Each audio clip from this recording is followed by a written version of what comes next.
Maro paced the hallway of St. Ivy's Girls' College, her palms sweaty as the headmistress summoned her. Her heart leapt when she was handed the long-awaited letter from the National Scholars Foundation. Eyes wide, she tore it open and read the words that would change her life. "Congratulations, Maro. You have been selected." But that night, after prep, her roommate and best friend Kemi asked to see the letter. Maro, ever trusting, handed it over. The next day, a new envelope appeared in her locker, a rejection. Confused and shattered, Maro sobbed alone in the dorm bathroom while Kemi held her, whispering lies and empty comfort. Kemi, whose grades were always just behind Maro's, watched her friend break down and said nothing.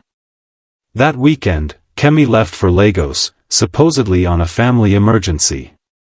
By the next school term, Maro had dropped out, unable to continue without the scholarship. And Kemi? She was gone, transferred, with no explanation. 10 years later, Maro worked at a modest school in Port Harcourt. Life had aged her young face, but her spirit remained determined. She tutored students in maths and literature, grateful to be back on her feet.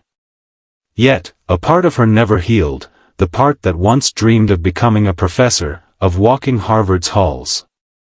She never knew what truly happened. Until one ordinary Thursday, an old boarding school trunk arrived by courier. It bore her name. Confused, Maro opened the rusted lock with a screwdriver.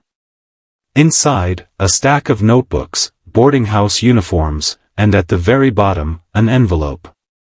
Yellowed with time, it was the original scholarship letter. And right behind it, another note: "I'm sorry.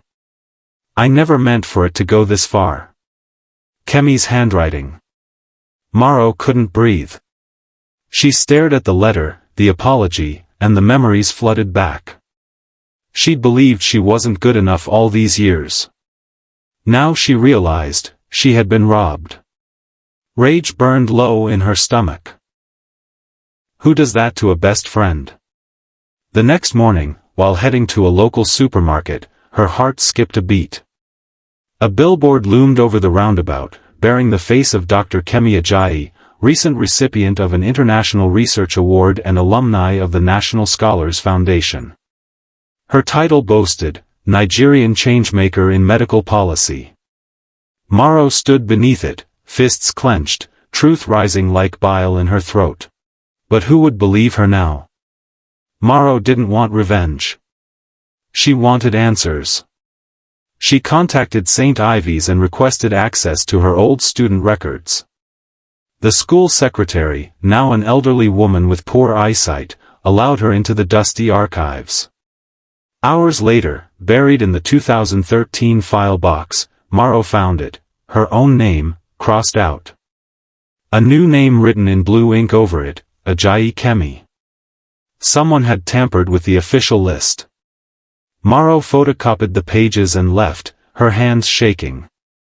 On her way home, a black SUV began tailing her. She tried to shake it, but it followed her all the way to her gate, then disappeared. The next day, her tires were slashed. A warning. Someone didn't want this old truth rising from the grave. St. Ivy's was organizing a 20-year reunion. Kemi would be there. Maro RSVP'd anonymously. She had no plan yet, just the burden of truth and a folder of documents. When she arrived, memories struck like thunder. The dorms were freshly painted, but the ghosts hadn't left. Maro wore a simple green gown, blending in. When she saw Kemi across the garden, elegant, laughing, surrounded by admirers, it stung. That girl who once braided her hair had become a woman skilled in deception. They locked eyes. Kemi faltered. She hadn't expected a ghost from her past. Maro? Kemi whispered later by the punch table. What are you doing here? Maro smiled. Just came to return what you borrowed. They met in the old dorm, room 5, now unused. Maro opened the folder. Kemi paled. Where did you find all this? My trunk. The one you hid in the janitor's closet after switching letters.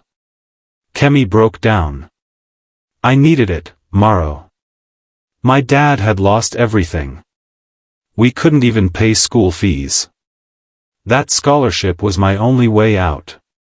So you stole mine? I was going to fix it. I didn't know you'd drop out. You didn't care, Maro said softly.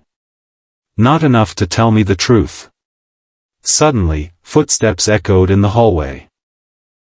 A voice called Kemi's name. It was her assistant. Kemi hurried out, folder in hand. By morning, the documents were missing. Maro didn't quit. She emailed the National Scholars Foundation, attaching the letter and a sworn affidavit. A journalist from a rising Nigerian media blog picked up the story. Scholarship scandal. Did Nigeria's top changemaker steal her best friend's future? The internet exploded.